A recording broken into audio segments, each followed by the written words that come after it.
শিবরাত্রি ব্রত সম্পূর্ণ করার জন্য শিবরাত্রি ব্রতের পরের দিন পারণ করা আবশ্যক। পারণ না করলে শিবরাত্রি ব্রত সম্পূর্ণ হয় না।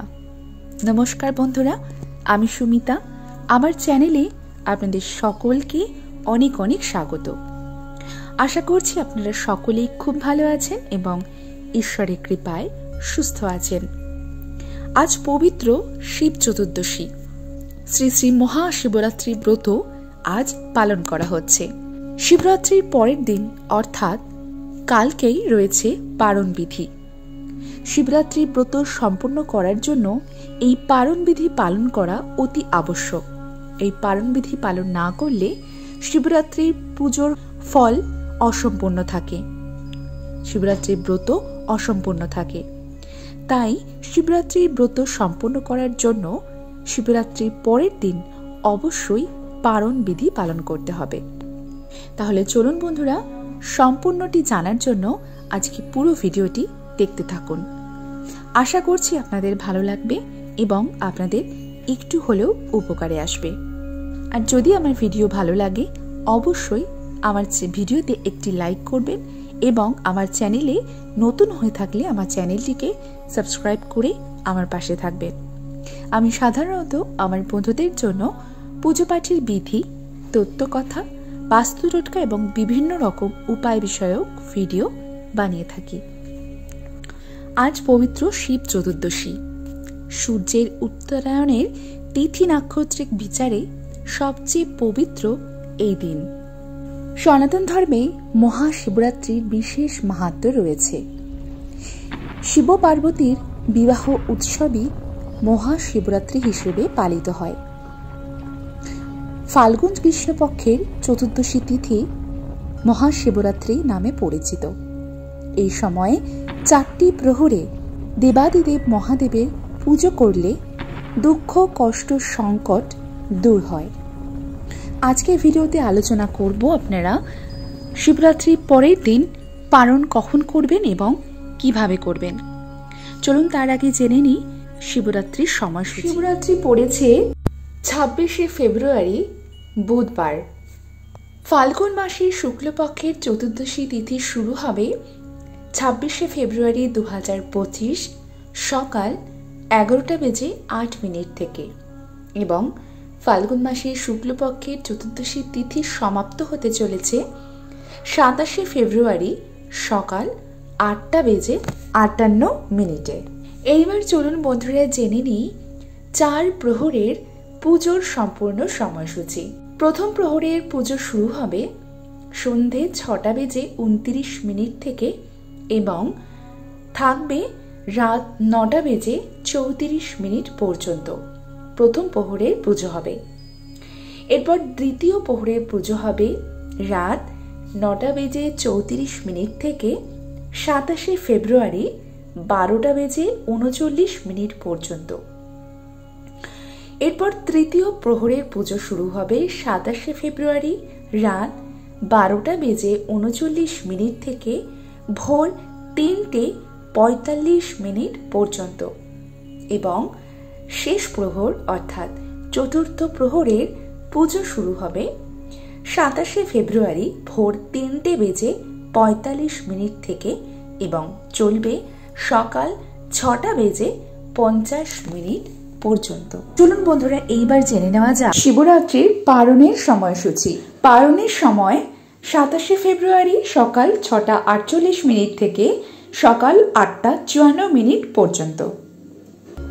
এইবার চলুন বন্ধুরা জেনে নিই যে আপনারা পারণ কিভাবে করবেন।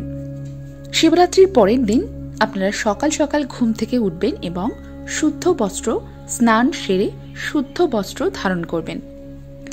শুদ্ধ বস্ত্র ধারণ করার পর আপনারা ঠাকুর ঘরে যাবেন। গিয়ে আপনাদের যা যা আরাধ্য দেবতা আছে সিংহাসনে সেখানে সমস্ত পুজো করবেন এবং আপনাদের যেখানে শিবলিঙ্গ আছে সেই শিবলিঙ্গে আপনারা চাইলে এটি আপনারা মন্দিরেও করতে পারেন যদি বাড়িতে শিবলিঙ্গ না থাকে। যদি বাড়িতে আপনাদের শিবলিঙ্গ থাকে, আপনারা নিজেরাই পুজো করেছেন, সেক্ষেত্রে শিবলিঙ্গকে সেদিন আবারও পুজো করবেন। প্রথমেই পঞ্চামৃত দিয়ে স্নান করাবেন। দুধ, দই, ঘি, মধু এবং শর্করা এই 5টি জিনিস মিশিয়ে পঞ্চামৃত হয়। পঞ্চামৃত দিয়ে স্নান করাবেন খুব সুন্দর করে, এবং আপনারা ফুল, বেলপাতা, ধুতরা ফুল, আকন্দ ফুল সমস্ত কিছু দিয়ে, অবশ্যই বেলপাতাও দেবেন, সমস্ত কিছু দিয়ে দেবাদিদেব মহাদেবকে পুজো করবেন এবং ভোগ নিবেদন করবেন। ভোগ নিবেদন করার পর আরতি অবশ্যই করবেন। এইভাবে সেদিন আপনারা দেবাদিদেব মহাদেবের পুজো করবেন এবং পুজো করার সময় হাত জোড় করে আপনারা এই পারণ মন্ত্র উচ্চারণ করবেন। এই পারণ মন্ত্র যদি উচ্চারণ না করেন তাহলে আপনাদের ব্রত ভঙ্গ হবে না এবং ব্রত আপনাদের শেষ হবে না।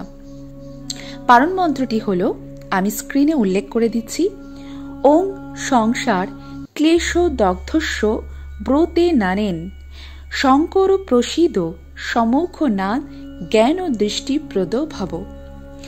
এই পারণ মন্ত্রটি আপনারা উচ্চারণ করবেন। এরপর দেবাদিদেব মহাদেবের পুজোর পরেই আপনারা অন্ন গ্রহণ করবেন, অর্থাৎ আপনাদের ব্রত ভঙ্গ হলো। ব্রতের মধ্যে দুধ, ফল, সাবু এই সমস্ত খাওয়াই যায়, কিন্তু ব্রত ভঙ্গ তখনই হয় যখন আপনারা পঞ্চশস্যের মধ্যে সেই শস্যের তৈরি কিছু একটা গ্রহণ করবেন, অর্থাৎ আপনারা অন্ন গ্রহণ করবেন। সেক্ষেত্রে তখন আপনাদের ব্রত ভঙ্গ হবে এবং আপনাদের ব্রত সম্পূর্ণ হবে। তাছাড়াও অনেকেই এই দিন ব্রাহ্মণ ভোজন করান। আপনারা নিজে অন্ন গ্রহণ করার আগে ব্রাহ্মণ ভোজন করানো অত্যন্ত শুভ।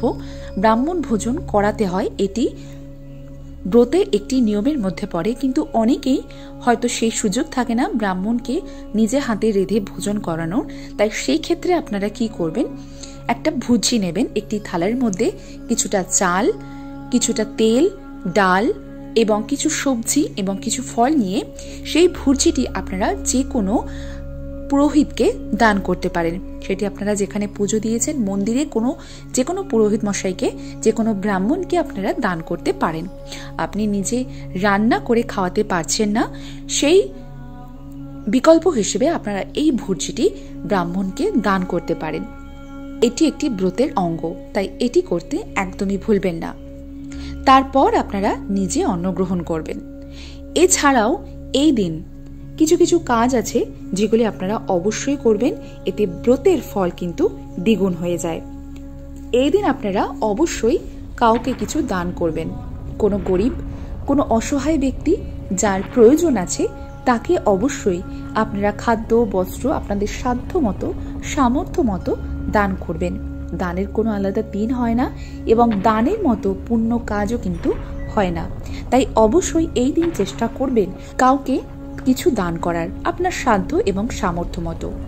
এছাড়াও এই দিন আপনারা পথ যে পশুরা আছে, অর্থাৎ কুকুর, বেড়াল, এই দিন আপনারা এদেরকে কিছু খাওয়াতে পারেন, এটি অত্যন্ত শুভ। তাছাড়াও আপনারা বাড়িতে একটি জায়গায় কিছুটা চারা, পাখির খাবার এবং কিছুটা জল রেখে দিলে আপনারা এই দিন পাখিদেরও খাওয়াতে পারেন। এছাড়া রাস্তার পশু, কুকুর, বেড়াল এদেরকেও খাওয়াতে পারেন। এটি অত্যন্ত শুভ বলে মনে করা হয় এবং এই দিন চেষ্টা করবেন যাতে কোনো রকম আপনারা ঝামেলা ঝগড়াঝাটিতে না জড়ান। আপনাদের বাড়ির পরিবেশ যেন অত্যন্ত শান্তশিষ্ট থাকে, সেই দিকে অবশ্যই চেষ্টা করবেন। এই নিয়মগুলি পালন করলে আপনাদের ব্রতের ফল দ্বিগুণ হবে এবং আপনাদের ওপর দেবাদিদেব মহাদেবের আশীর্বাদ সারা বছর বজায় থাকবে। এতে করে আপনার এবং আপনার পরিবারের সুখ, সমৃদ্ধি এবং সাফল্য আসবে। তাহলে বন্ধুরা, আশা করছি আজকের আমার ভিডিওটি আপনাদের ভালো লেগেছে এবং আপনাদের একটু হলেও উপকারে আসবে। তাই আমার ভিডিও যদি আপনাদের ভালো লাগে তাহলে অবশ্যই আমার ভিডিওতে একটি লাইক করবেন এবং আমার চ্যানেলটিকে সাবস্ক্রাইব করে আমার পাশে থাকবেন এবং ভিডিওটি বেশি বেশি করে শেয়ার করে দেবেন যাতে আপনার সাথে সাথে আপনার আত্মীয় পরিজন, বন্ধু বান্ধব সকলেই এই ভিডিওটি পেয়ে উপকৃত হয়। তাহলে আজকের ভিডিওটি আমি এখানেই শেষ করছি। আবারও দেখা হবে আপনাদের সঙ্গে নতুন কোনো একটা ভিডিও নিয়ে খুব শিগগিরই। ততক্ষণের জন্য আপনারা সকলে খুব ভালো থাকবেন এবং ঈশ্বরের কৃপায় সুস্থ থাকবেন।